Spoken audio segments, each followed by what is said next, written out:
Ayat 24-nya istri orang. Jadi kalau sudah jadi istri orang jangan dipaksa, ya. Paham? Baik, termasuk nanti ada hadis sahih di Al-Bukhari dan Muslim, hati-hati bergaul juga dengan ipar. Ya, karena itu bisa menanamkan panah-panah setan, ya, menghadirkan dalam jiwa itu benih-benih seperti rasa suka. Itu hati-hati, bisa jadi pengantarnya curhat. Ya, lama-lama hilang gitu. Nah, itu yang dipersoalan. Nah, itu yang dilarang, yang tidak diperkenankan. Yang boleh siapa saja dari jalur kekerabatan. Ya, di An-Nisa ayat 23, ibu nggak boleh, bibi nggak boleh, gitu kan? Bibi, kemudian baik itu dari pihak ibu ataupun dari pihak ayah. Ya, kemudian saudari nggak boleh, sepersusuan nggak boleh, gitu kan? Menantu nggak boleh, ya. Kemudian nanti ada anak-anak bawaan juga dari istri yang dinikahi, itu nggak boleh. Menyatukan, ya, adik kakak itu nggak boleh. Baik, istri orang itu nggak boleh. Di luar itu yang boleh apa?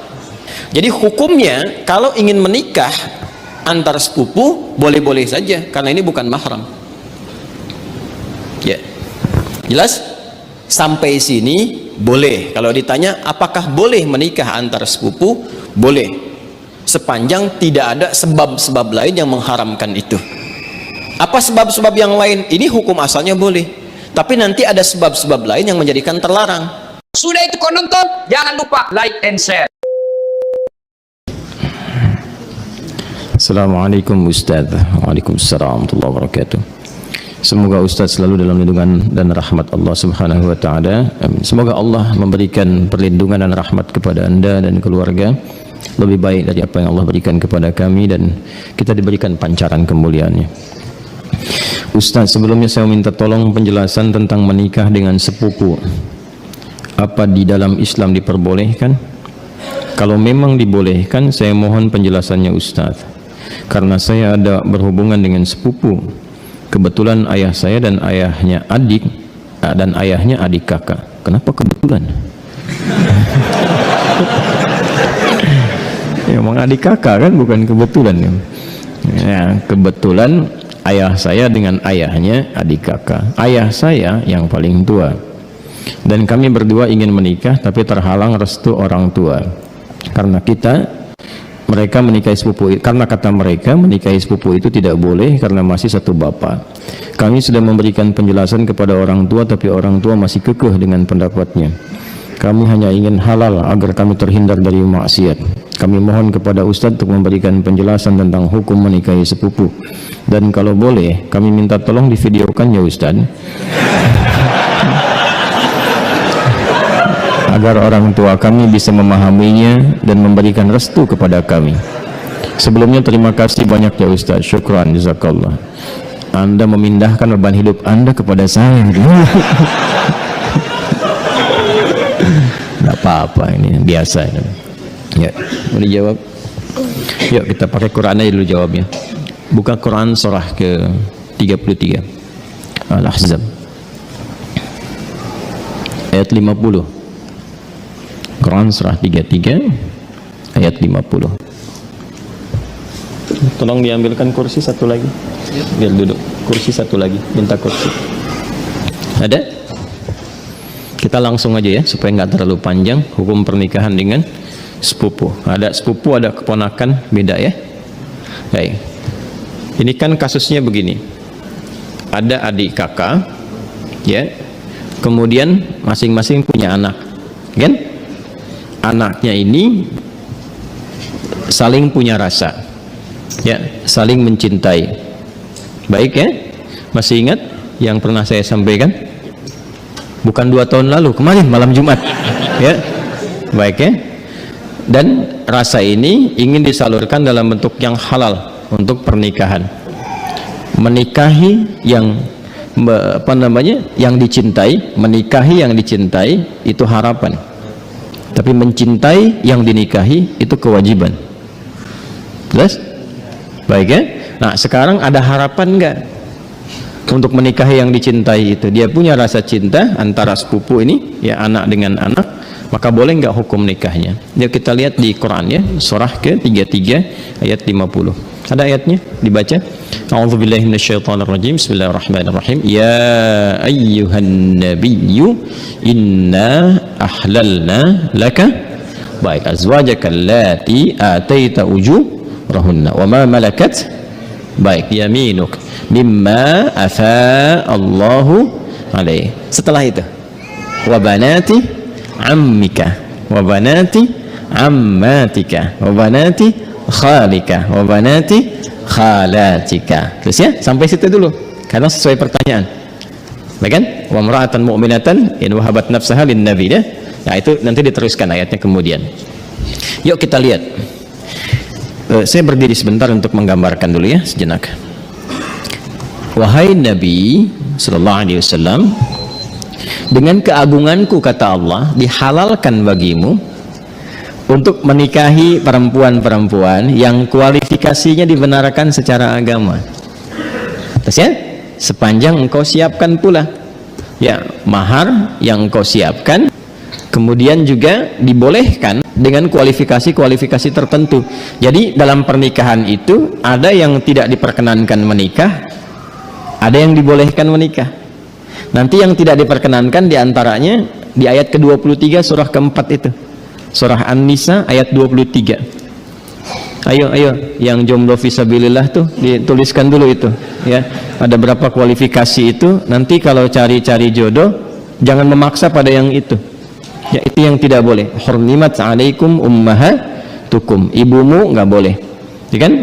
Kemudian juga saudarimu nggak boleh ya kan. Nanti ada kualifikasinya sampai dengan yang ke bawahnya ya, atau kurang lebih ada 11 yang disebutkan di situ. Itu yang tidak diperkenankan. Nanti ayat 12-nya sebagai tambahan. Jadi yang ayat 23 itu yang disebut dengan mahram.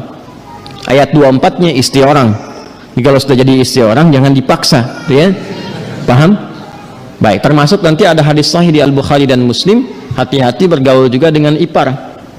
Ya, karena itu bisa menanamkan panah-panah setan, ya, menghadirkan dalam jiwa itu benih-benih seperti rasa suka.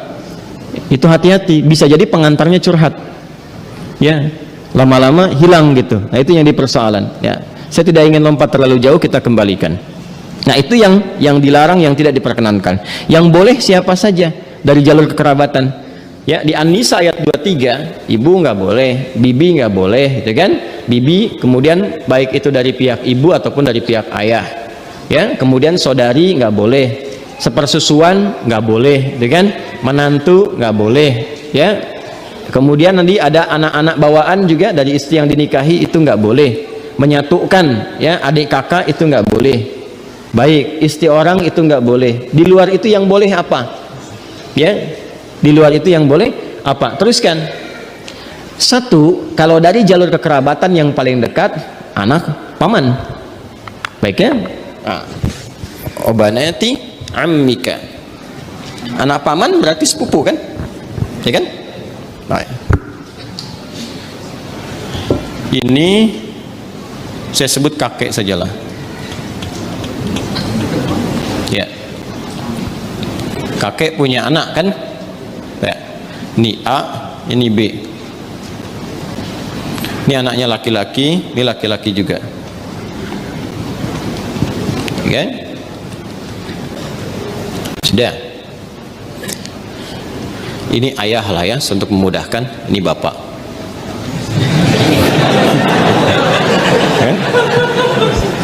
Kan punya anak kan? Nanti jadi ayah. Itu punya anak berarti bapak. A-nya apa? Ayah. B-nya bapak. Jelas? Nah, ini punya anak. Baik ya?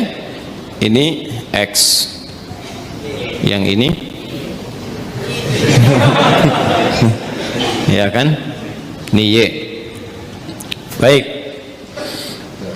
Yang ini perempuan Y. Yeti misalnya kan? Ya. Ini Safi. Ya. Kalau dia punya anak beberapa, misalnya Safi, Messi, misalnya siapa lagi ke bawah, misal. Ini laki-laki, ini perempuan. Nah, ini sepupuan kan? Ini kan? Ya, halo? Ini dengan ini sepupu ya? Baik. Nah, ini Yeti dengan Safi ada rasa saling mencintai. Ingat, mencintai dengan menyukai itu berbeda. Suka Semua bisa disukai, tapi tidak setiap yang disukai itu harus mencintai. Jelas ya? Baik. Sama dengan begini, tak kenal maka tak bukan ta'aruf. Ya. Karena tidak harus yang dikenali itu disayangi. Anda kenal istri tetangga, apakah harus sayang padanya? Tidak kan? Paham ya? Baik. Jadi kenal itu tidak harus sayang. Halo, paham? Nah, tapi kita menyukai siapapun harus suka dalam konteks kebaikan, tapi tidak selalu yang disukai itu harus dicintai. Cinta itu diikat dengan nilai-nilai yang baik. Karena itu bagus pertanyaannya, ingin tahu rambu-rambu agama supaya tidak keluar dari nilai-nilai itu, supaya tidak masuk dalam jerat-jerat setan. Apa hukumnya kemudian kalau ini ingin menikah dengan ini? Ini ada anak paman nih. Ini kan kesini paman kan? Ini kan? Ini ada anak pamannya nih, anak pamannya. Apa hukumnya kalau saya ingin menikah dengan anak paman? Maka dijawablah kemudian di Al-Ahzab tadi di ayat yang ke-50. Wa banati ammika wa banati ammatika. Ya, wa banati khalika wa banati khalatika. Am itu paman dari ayah. Khal paman dari ibu. Ammah, ammatun ya, itu bibi dari ayah. Jadi ayah misalnya punya saudari perempuan, bibi kan? Ya, baik. Ibu kan punya juga ya, saudari ya. Nah, dari ibu itu disebut dengan khalun dan khalatun, dari ayah disebut ammun dan ammatun. Jelas? Baik. Jadi hukumnya kalau ingin menikah antar sepupu boleh-boleh saja karena ini bukan mahram. Ya. Jelas? Sampai sini boleh. Kalau ditanya apakah boleh menikah antar sepupu, boleh, sepanjang tidak ada sebab-sebab lain yang mengharamkan itu. Apa sebab-sebab yang lain? Ini hukum asalnya boleh, tapi nanti ada sebab-sebab lain yang menjadikan terlarang. Misal ini hukum asal boleh, tapi ternyata ibunya Safi misalnya saat Safi lahir ASINya macet, maka minta kepada ibunya Yeti untuk bisa di-share ASINya, ya kan? Halo, ada yang salah? Huh? Share, like, and comment, ya kan? Baik. Nah, kalau ini kemudian mendapatkan ASI yang sama dari ibunya Yeti, ya, sini ada ibu misalnya, jadi saudari atau saudara sepersusuan. Dia walaupun sama-sama sepupu tidak menjadikan keduanya boleh menikah karena ada hubungan mahram birradha'ah. Tapi kalau di luar itu aman misalnya, bukan saudara atau saudari sepersusuan dan tidak ada faktor-faktor lain yang menjadikan ini terhambat, maka boleh-boleh saja. Tidak ada masalah di situ. Jelas? Sekalipun ada kebolehan, tapi tetap ditempuh dengan cara yang terhormat. Ya, jadi tidak boleh misalnya kawin lari, capek, sambil lari nikah gitu kan? Tidak, jangan. Tetap sekarang cari cara untuk memahamkan dengan cara yang baik dan bermohon kepada Allah. Kalau memang diniatkan ibadah, niat ibadah dengan cara yang benar, dengan cara yang baik, sifatnya nanti akan dibimbing oleh Allah dengan cara yang baik. Ada doanya untuk melembutkan hati orang tua misalnya, ditampakkan nilai-nilai kebaikan. Jadi kalau ada penolakan dengan karakter, dibalas dulu dengan akhlak. Biasanya akhlak itu melembutkan hati. Ya, Anda misalnya datang kepada ibu, ibu nolak, nggak usah yang itulah, cari yang lain misalnya kan, dan Anda merasa itu baik buat Anda misalnya, taat dulu aja pada ibu, jangan dibantah dulu, nggak usah pakai tapi walaupun meskipun, udah ya, taati saja dulu. Begitu Anda taati baik, lalu tampakkan nilai-nilai kebaikan, doa sampai lembut hatinya. Ya, demikian calon pasangan juga nanti mendoakan juga, memberikan akhlak yang baik. Ketika kelembutan itu ada, maka cara kita kemudian berkomunikasi akan berbeda dan hasilnya tidak sama dengan yang pertama. Paham sampai sini? Baik. Jadi jangan bergantung ya yang bertanya pada video ini untuk dibawa kepada orang tua. Ya. Ini jawaban Ustadz Adi misalnya, tidak ya. Bagi saya tetap hukum aja yang didahulukan. Ini hukumnya boleh, tapi akhlak itu yang diutamakan. Paham sampai sini? Baik. Nah, supaya tidak keliru memahami, kalau kita teruskan itu ada kalimat khalisatan laka min dunil mu'minin. Ada kekhususan untukmu. Teruskan ayatnya deh, teruskan ayatnya. Yang berlaku khusus selain bagi orang-orang beriman yang lain dari kalangan umatmu. Itu yang dimaksudkan itu yang sebelum ayat itu, yaitu setiap perempuan yang menyerahkan dirinya untuk dinikahi. Itu kekhususan bagi Nabi SAW. Ya, jadi ada sifat yang spesial bagi Nabi ketika berhijrah. Ada di antara sahabat-sahabat mulia beliau itu yang kemudian meninggal dunia, meninggalkan anak-anaknya, ada istri dan keluarganya.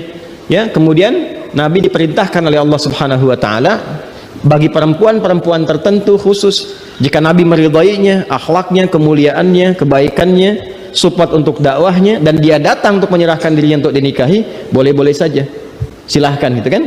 Atau perempuan-perempuan umum, dalam arti bukan yang telah bersuami ditinggal, meninggal dunia, ya, yang masih status single dan sebagainya, yang Nabi ridai, kualifikasinya boleh dinikahi. Sedangkan dalam standarnya kan mesti ada wali kan. Nah, kalau bagi Nabi itu khusus. Ya, bagi Nabi khusus, tidak berlaku umum. Jadi nanti harus pandai baca-baca ayat.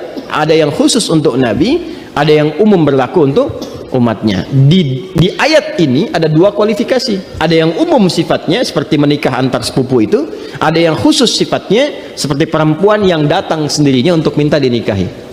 Jadi nggak boleh misalnya ada ustadz, ada dari akhwat datang, ustadz silahkan nikahi saya.